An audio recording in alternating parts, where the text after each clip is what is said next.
گمراہی کا دور ہے، فتنوں کا دور ہے، اس لیے میں اپنے جوانوں سے گزارش کروں گا، کوشش کریں اگر گمراہ لوگ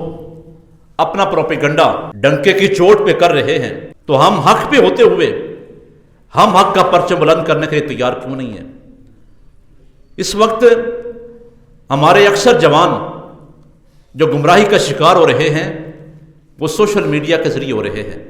اگر ہمارے پاس سوشل میڈیا کا پلیٹ فارم موجود ہے اور کوئی جوان بھی اس سے دور نہیں ہے، ہر جوان کے ہاتھ میں موبائل ہے اور تمام تر ٹائم ہمارا سوشل میڈیا کی نظر ہو رہا ہے۔ اگر سوشل میڈیا ہم نے استعمال کرنا ہے، اس کے پلیٹ فارم کو استعمال کرنا ہے تو حق کریے، استعمال کریں، حق کی بات کو آگے پہنچائیں، گمراہ کن نظریات اور فتنوں کا پرچار کرنے والوں کا کلا کما کریں،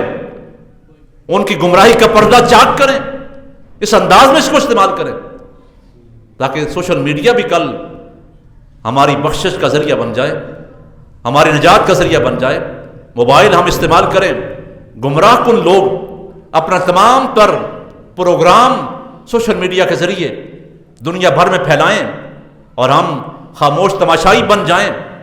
اور سوائے تنقید کے ہم کوئی بات بھی نہ کریں۔ ہمیں جہاں سے تنقیدی بات نظر آئے، منفی بات نظر آئے، اس کو ہم لے لیں اور مثبت چیز کو چھوڑ کر نظر انداز کر دیں۔ بے شک مزارات پہ، خانقاہوں پہ، قبروں پہ سجدہ کرنا حرام ہے، طواف کرنا حرام ہے، ڈول باجے تماشے ناچ گانا حرام ہے۔ یہ سب باتیں نظر آ رہی ہیں ہمیں جہاں پر ڈول بجتا نظر آئے، ناچ گانا ہوتا ہوا نظر آئے، یہ بھی انصاف کے خلاف ہے۔ اس بات کو تو ہم لے لیں، لیکن جہاں پر خانقاہوں کے اوپر عرس کے موقع پر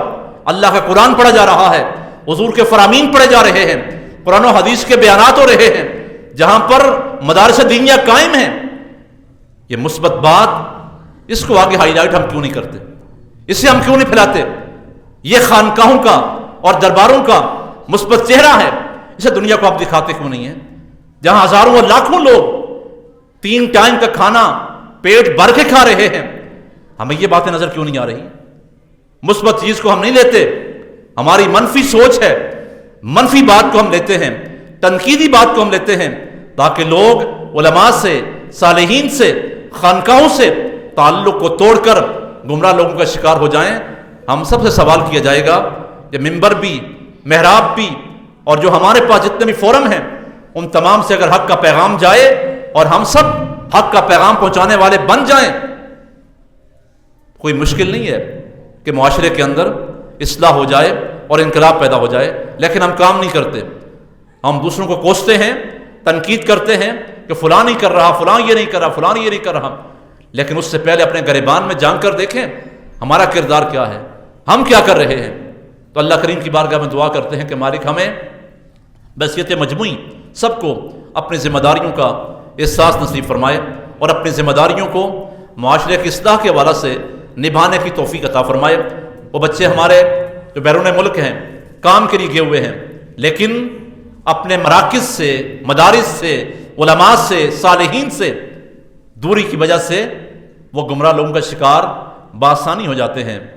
اس لیے مرزائیت، قادیانیت، غامدیت اور کئی فتنے، اور مرزا جیلمی کا بہت بڑا فتنہ، کئی فتنے ہیں جو ہماری نوجوان نسل کو اپنے چنگل میں پھنسانے کے لیے سر توڑ کوششیں کر رہے ہیں۔ ان تمام فتنوں کا خاتمہ کرنے کے لیے اور اپنی نسل نو کو آگاہ کرنے کے لیے ہم سب